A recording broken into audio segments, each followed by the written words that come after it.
For the golf committee, I see that we're all here, all the committee members. So let's stand and do the Pledge of Allegiance. Just, if you're able, follow me. I pledge allegiance to the flag of the United States of America and to the republic for which it stands, one nation, under God, indivisible, with liberty and justice for all.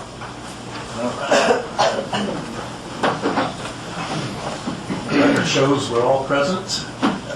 Samantha, any special presentations? No, none tonight.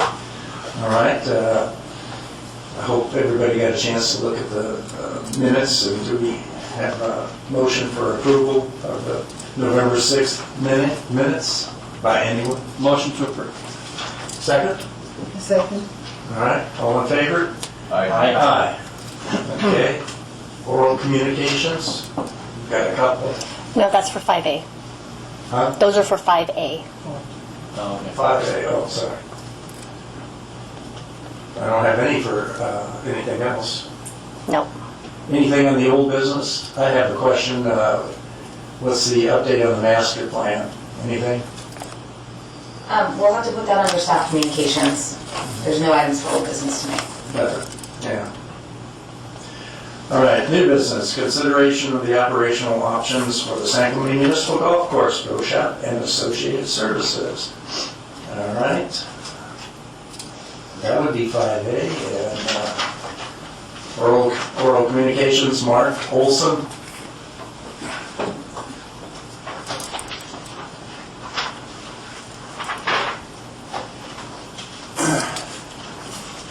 Yeah, my name is Mark Olson, and I'm a member of the San Clemente Men's Club, Golf Men's Club for a long time, for about 6 years, and I've been playing at the Muni for probably since 1998. So I've known Dave Cook and his crew ever since I came to San Clemente in 1998, and every time I've had any experience with them, they've done a great job. I've never had any issues. They've always been very professional, and I just hope that they stay on and continue to run their pro shop. I know that they make a big difference to the community at large. It's not just a lot of us feel like we're really connected to Dave and his crew, and I just wanted to throw my support to them. I guess I'm a little concerned that if this goes out to an RFP, which is great, we need to take a look at all factors. I mean, we need to take a look at the qualitative stuff.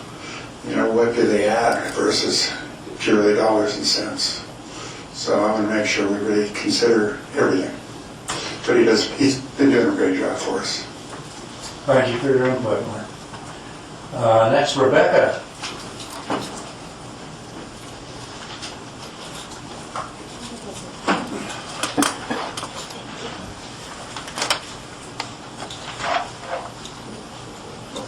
Hello, my name is Rebecca Farrell.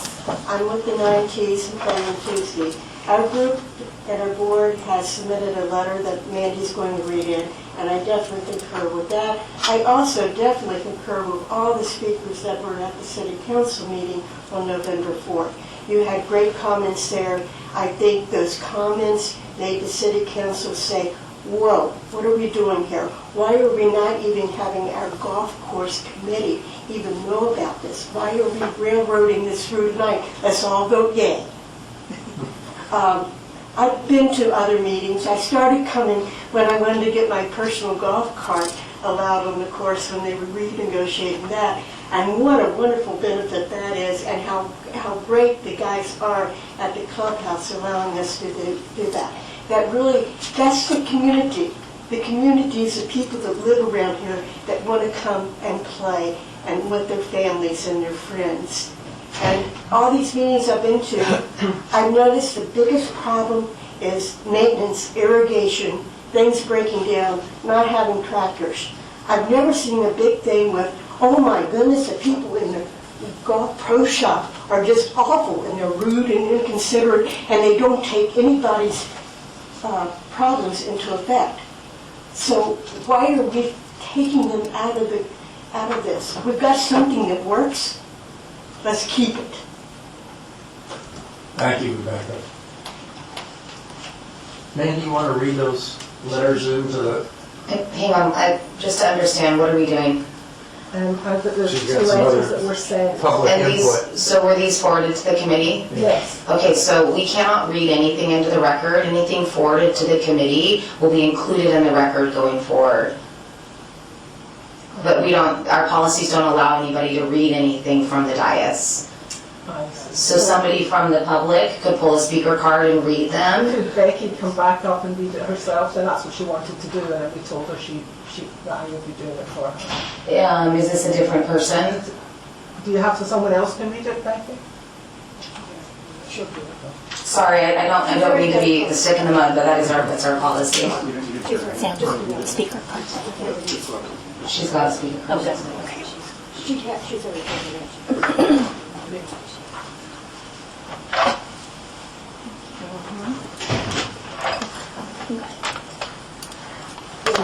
You need a copy of Does she need the letter? Yeah. Oh.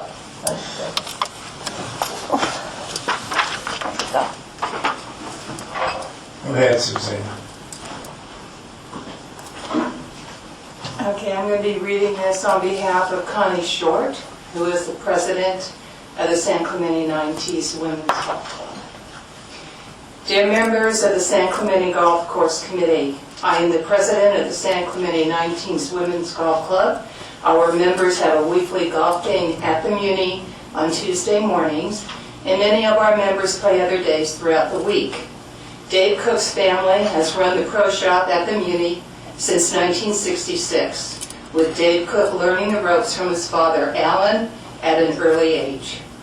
Dave took over the pro shop operations in 1981, and his sister, Linda, joined us as a pro in 1991. It is truly a family business. It is obvious to all of us who play at the Muni that the Cook family takes great pride in running the pro shop, which is a full-time operation requiring many hours of hard work and dedication by the staff. Our members believe that Dave Cook should be allowed to continue his family's legacy of running the pro shop and associated services and providing exceptional service to the San Clemente golfing community. Thank you for your consideration of my comments on behalf of the 9Ts. Thank you. John.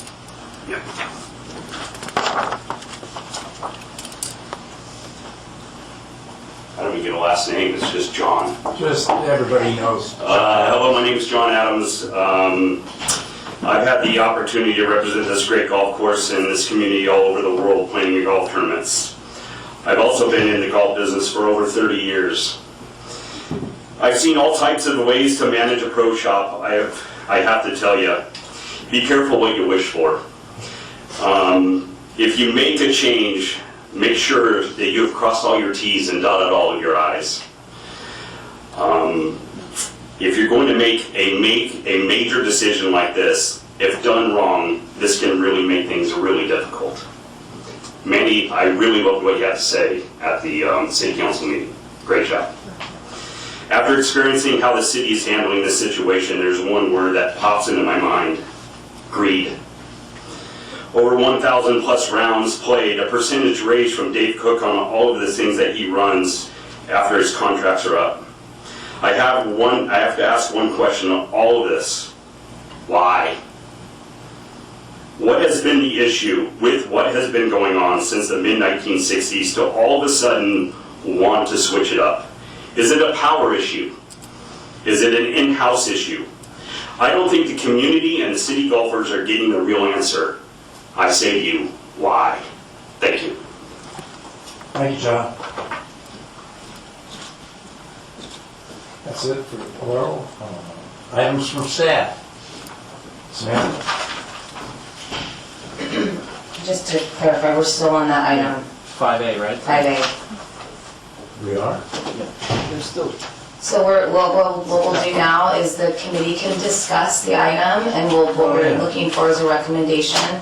I will be brief. Thank you, committee members. I'm Samantha Wiley, Beaches Parks and Recreation Director.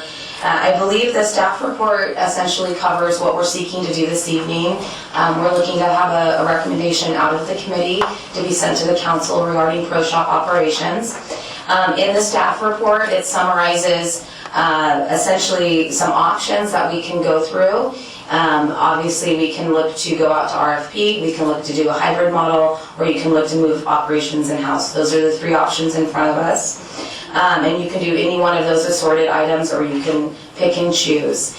If the committee wants to do an RFP, the one recommendation I'd like to make sure we're upholding is to ensure that maintenance is not part of that RFP.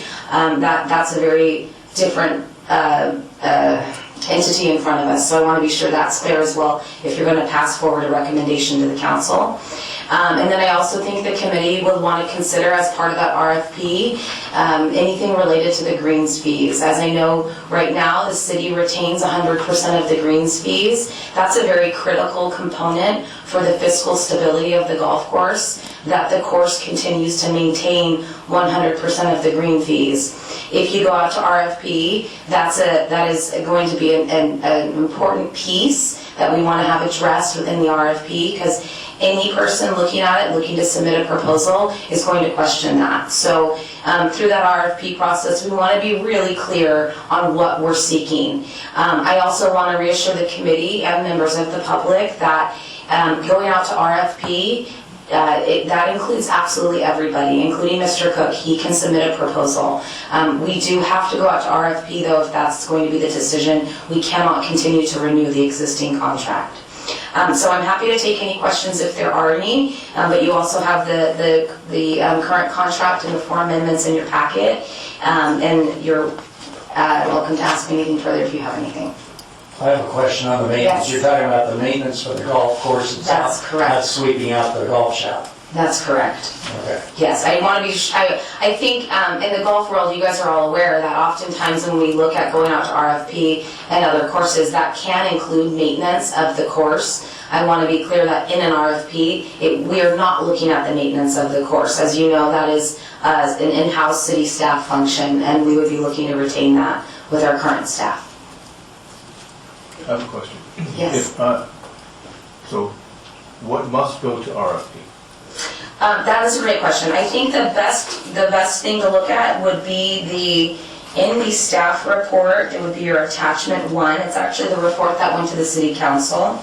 You'll see on what is table 1, and those are really service areas, and those are the different areas that could be included in an RFP. And so I think that is a good area for you guys to focus on this evening. And again, you could choose 100% of it, you could choose some of it, you can parse it however you see fit.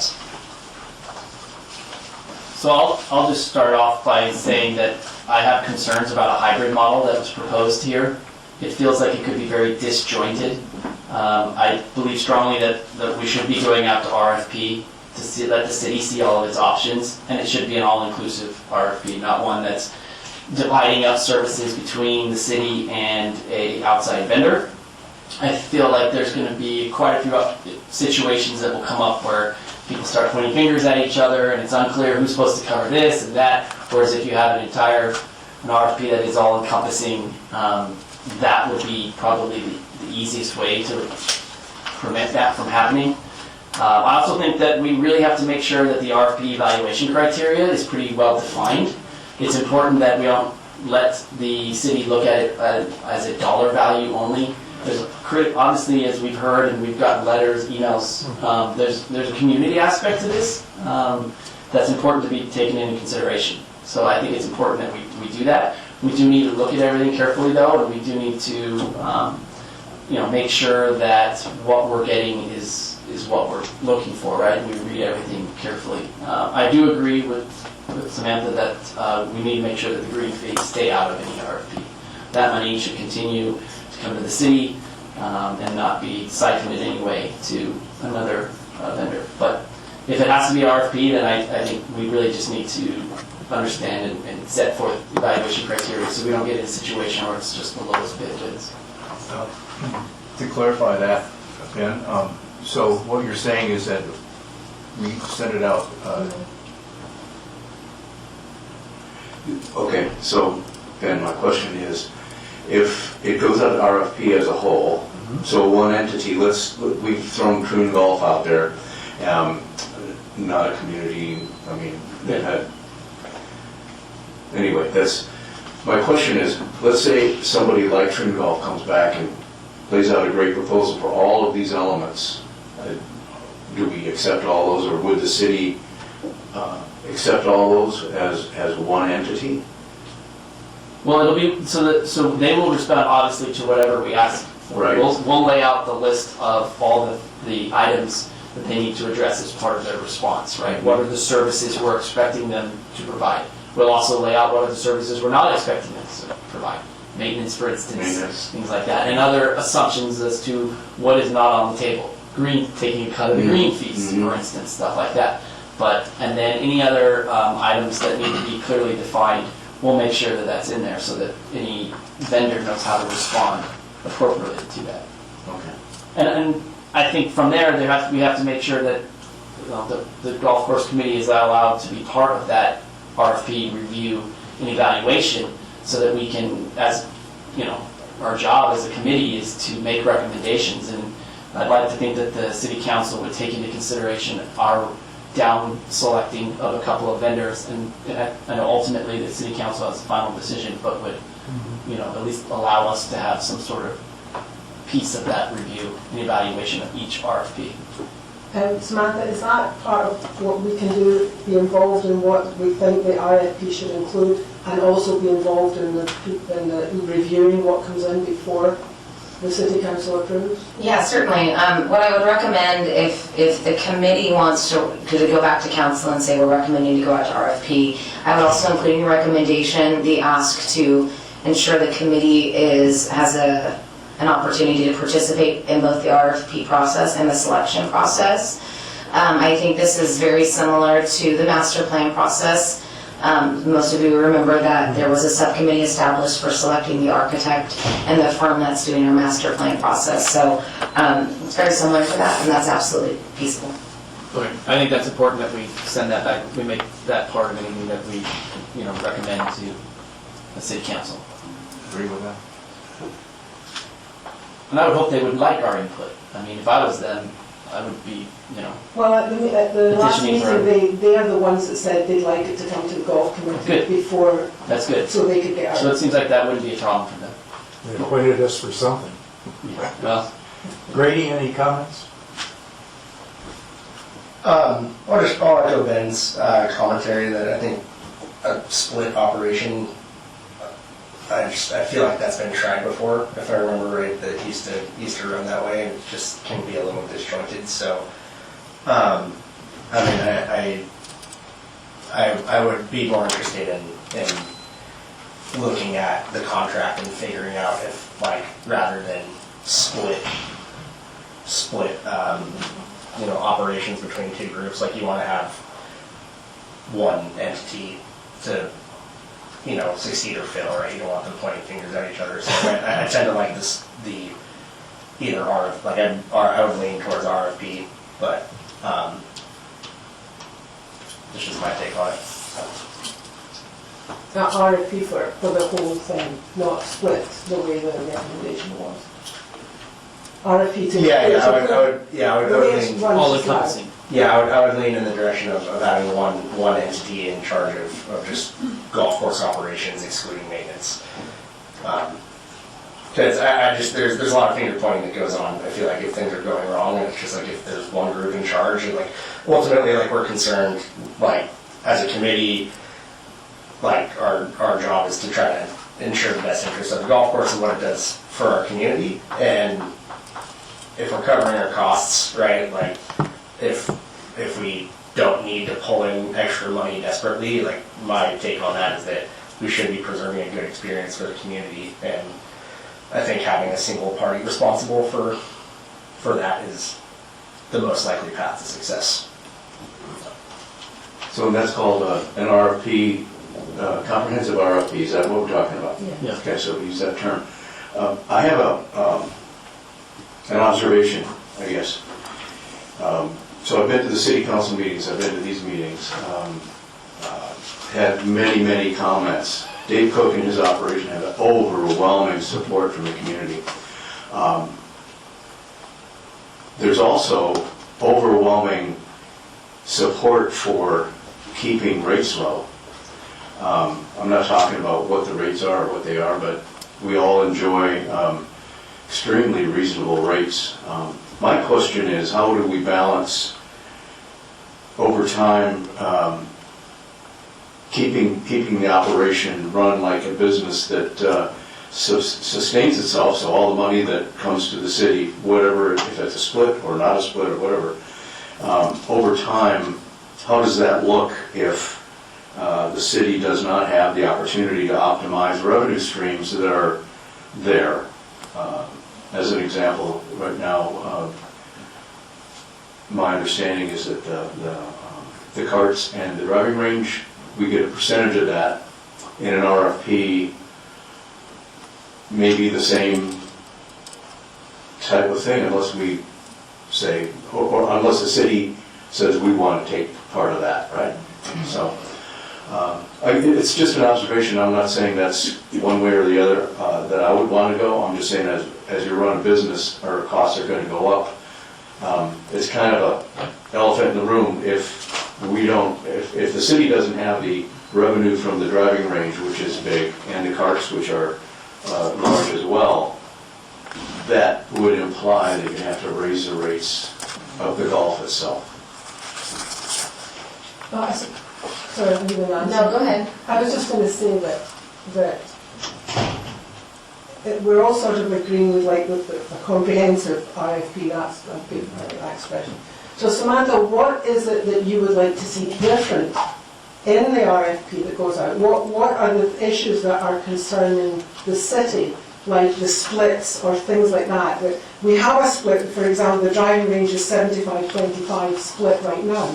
Is that something you want to put in the RFP, a bigger cut to the city? Is that what you're thinking of, that you might do? No, what I think the RFP should do is ask for proposals for tell us what you would offer. And then we can evaluate it both on a level of who seems to be able to provide the best level of customer service. That's important. But to Robert's point, there is also an important factor of fiscal responsibility, and we want to make sure that the golf course continues to run at a healthy fund level as well. As an enterprise fund, if we start to deplete our reserves or we're unable to keep up with the maintenance, we do put ourselves in a little bit of hot water with the future of the course. So that is when we have to look at raising rates potentially.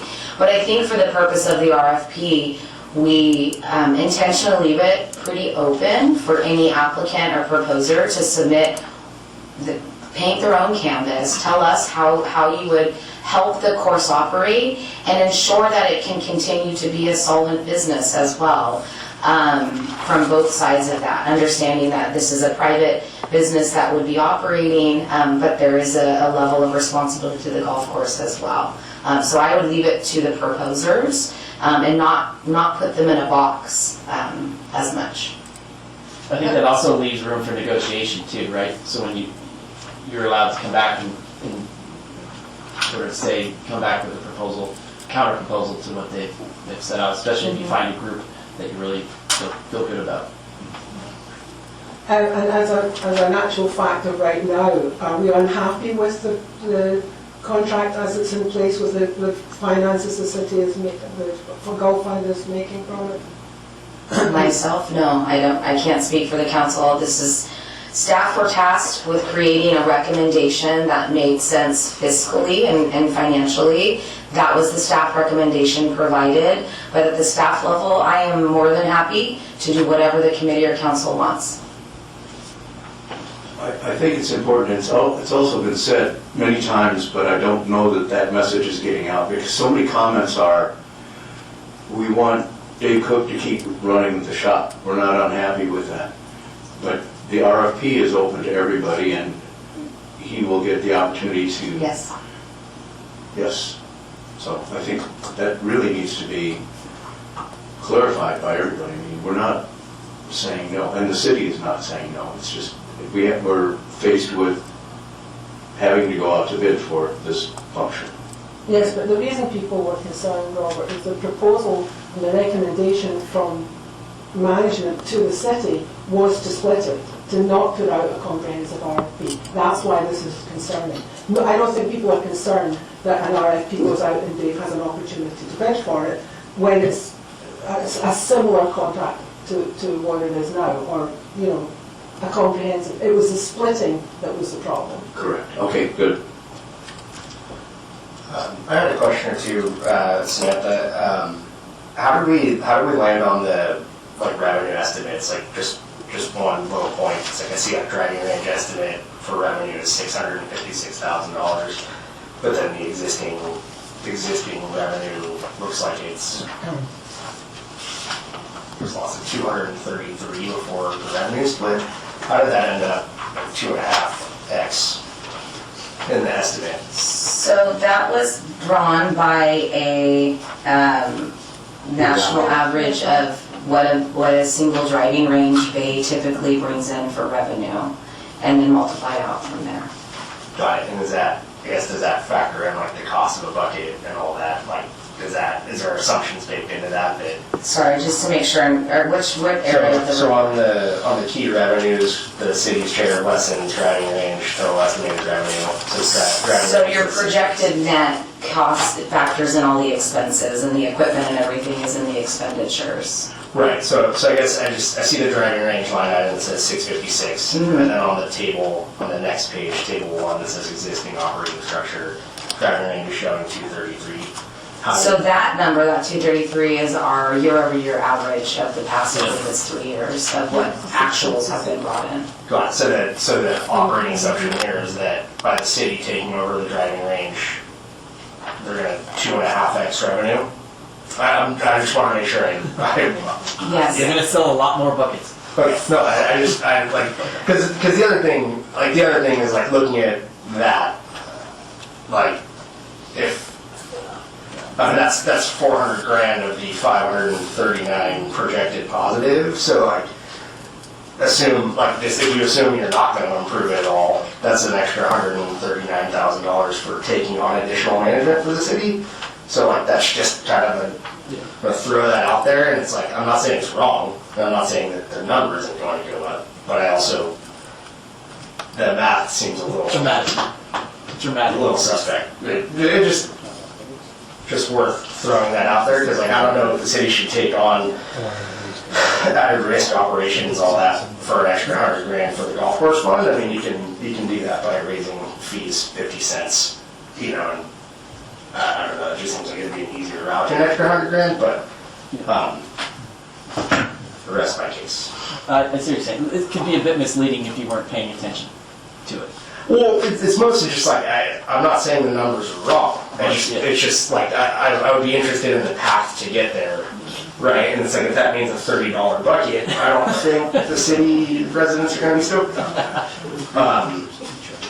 I also have like some, you know, like, are the cost of lessons gonna need to go up significantly to make more sense for the pros? Because like, people have, I mean, golfers aren't very good as it is, they need to get more lessons, so it's like if they have to increase the cost of lessons 10 or 20 bucks, I don't think that's gonna make lesson counts go up. So it's mostly just like if this was like a slam dunk, it's gonna double golf course revenue, and it's like gonna ensure the future of the course for forever, right? It would be an easier conversation, but the numbers seem a little optimistic to me. I was going to say, on the same area, now I find the area you're talking about, on the lessons, which is the 70-30 model, looking at 127,000, when at the moment the lessons come in about $8,000 or $10,000 a year in total. And if you were to take the lessons out of the pro shop and make it independent contractors, they're going to have to pay all their insurance, they're going to have to pay all sorts of expenses, plus you want to take a 30% from, so surely that's going to mean the golf prices are going to go up. So the residents are going to pay more for the golf lessons because of all the excess money that independent contractor has to pay. Whereas right now they're employees of the golf shop, and all they do is they pay a 10% cut to the city, and Dave doesn't take any money from them. And it pays their who pays their, their liability insurance and so forth. So it seems a big change to those independent contractors and the affordability of them being able to actually do lessons. Again, I stand at the will of the committee, so if you guys want to go to RFP, I can support that as well. Sounds like we do. Yeah, the consensus seems to be that, but, there's three factions to the golf course: the maintenance, the pro shop, and the clubhouse for the restaurant. And we should only be focusing on the pro shop right now. So, yeah, I heard maintenance come up, and, anyway. Well, so we're talking about pro shop at the driving range as well, Yes, Yeah. and carts. yes. And I had a question about, this gets to the improvement possible improvement on the driving range and all the costs associated with that. The city is, if the master plan goes through, the city is funding that entire renovation of the driving range. So that would be potentially part of the new a negotiation with a potential operator. If a master plan gets approved and there's intended improvements within the next several years, then we would want to have a conversation with a potential operator to see if they'd be willing to contribute, or how does that pan out. It could be an option to do an amendment to their contract at some point if it gets built. As you mentioned, the proposed practice areas are significantly expanded, and it does add quite a few more areas for practicing. So it could be an amendment to the contract. But I think for the purposes of this recommendation and the RFP, we focus on what we have, because that's what we know we have. Okay, thank you. And the master plan will be intended separately. I think it's pretty obvious that we have to tweak things as we move along into the future and stuff for the golf course, and just to maintain it, so we can expect rates to go up periodically. Are we in consensus as far as an RFP? Well, an RFP that's all inclusive of the operational components. With the stipulation that it come by us as the vendors submit their RFPs. Yeah. Is that what you guys are for? If I can get one clarification from the committee, if you can go back to table 1, you'll note that there's a service area, it's titled starter operations. There are 4 different components under that, of which the city or the golf course currently retains 100% of the revenue from that. Would the committee's recommendation for an RFP include any of those? That's where green fees is, but you'll note that resident cards, tournament fees, and private card registration are also kept by the golf course. I So, would keep that the same. okay, so starter operations and that level would be separated from the RFP. Is that correct? Yes. Okay. I mean, when you look at table 2, that seems to be, has a lot of the sort of high-level stuff too. Don't need to line this. Then I need a motion to that effect. Well, you're saying, I'm sorry, so you're saying the table 2, which is the starter operations, the driving range, golf lessons, cart operations, retail sales, and equipment repairs. Yeah, minus the 4 that, obviously the city percentage split 100%. stays the same on the 4 that we On discussed. the starter operations, the 4 Yeah, items of the correct. starter operations, yes. So I will try to capture the motion unless someone else wants to. It's a mouthful, go. You're on. I will put forth a motion to recommend to City Council for an RFP to go out, to be an all-inclusive RFP, to include all the service areas as captured in Table 2 here. That includes starter operations minus the 4 that we talked about. Driving range, golf lessons, cart operations, retail sales, and equipment repairs. Instead of transitioning those into house, we would put all of those out for bid to a outside vendor. With an addendum that comes back through our committee first. Yeah, that's true. With the caveat that the golf course committee is included in both RFP development and RFP evaluations. I think I've got it covered. Yes, Second. I'll second. Mandy, second. All in favor? Aye. Motion carried. Good job. What else we got? Subcommittee reports. Anything from Do you want, sorry, I think you skipped over 6A. I'm happy to give an update on the, Oh, sorry. it's okay, I don't mean to interrupt. So the master plan update, I just received the updated design based on the feedback from I actually got it yesterday morning. So I will get a chance to look at that, bring it back to the subcommittee to make sure it's touched everything correctly. And then we'll look to bring it to the committee. December will be challenging, so we could try to do it in January, but you guys do meet again regularly in February, so I can figure that out once I get a chance to look at the calendar. And then I will do some preliminary starting on the environmental analysis that will be required for council review as well.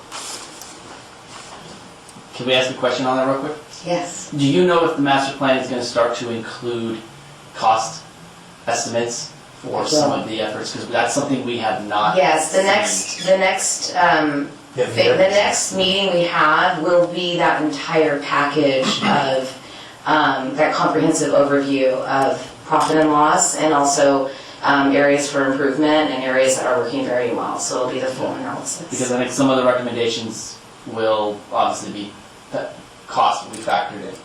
Yes, absolutely. As far as the master plan review goes, like, is there any deadlines or any like urgency behind like we need to get it done by a certain time? Should it get done before February? Can it wait till February? I think it can wait till February. I haven't had a chance to look at the whole thing quite yet, so I would be fine leaving it until February. I can start the environmental in the meantime, and then it can get to council sometime in the spring. And that will be done by public hearing for the city council as well. And then the only other update I have, if there's no questions on the master plan, if you had a chance to watch the council meeting on this past Tuesday, our IT manager, Kate Boysenrink, gave an update on our website. So I know I heard from Rick that the website was down last week, and that was very much unexpected. We did transition to a new website though, so it should be up and running. You don't have to change any of your saved pages or anything. It all forwards and goes smoothly to the new website. So you should be continuing at your regular pace. And then the other area that I'm looking into, I received an update from FORUP that they now have a new component within their T-sheet that allows for multi-factor authentication when you're signing up for a T-sheet. So that is a really big step forward in combating any kind of third-party bookings that might be happening.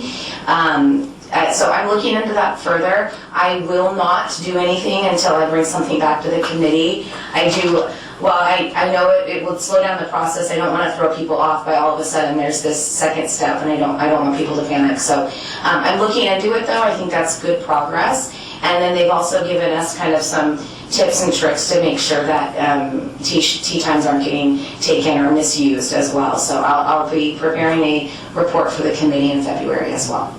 Can you get out an email blast letting them know that there's going to be multiple? I'm not going to do anything yet, but if we're able to go forward and if the committee buys off, what I'd like to do is some kind of demo so you guys can see get a it. demo and see how it looks, how cumbersome it is? Yeah, I don't want to catch anybody off guard. I mean, many of you probably have MFAs somewhere, whether you're getting a text message with a code. In this circumstance, it would go to an email just to verify. But I would want to bring it to the committee before we do anything publicly, and then if we go forward, we would certainly message it. And Samantha, is it going to happen every time you want to book a tea time? Or Yes, it would. Then it'll go to an email. Yes, it would go to an email on So file. That's not good. That's why I said we want to look at it. We don't need to discuss it tonight. I wanted to let you know that it's something that's come forward, and I'll be bringing it to the committee in February. Okay. Was I the only one that got that messed up site? Oh, I do think, no, you probably weren't, but I think our city manager is here. Did you want to say a few words under staff communications?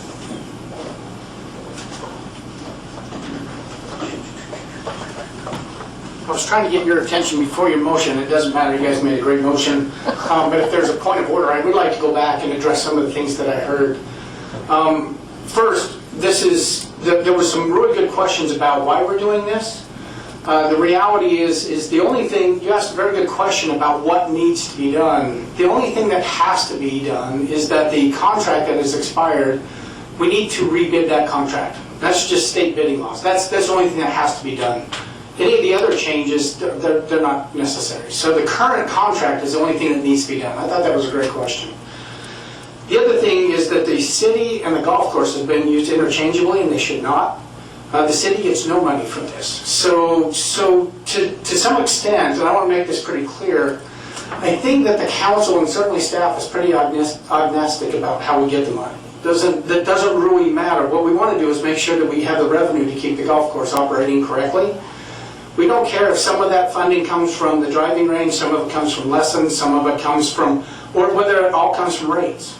I don't know that we care how it happens because it's a self-contained business. It's the golf course. And if you would rather have more of this revenue go to whoever the successful bidder is, that's fine.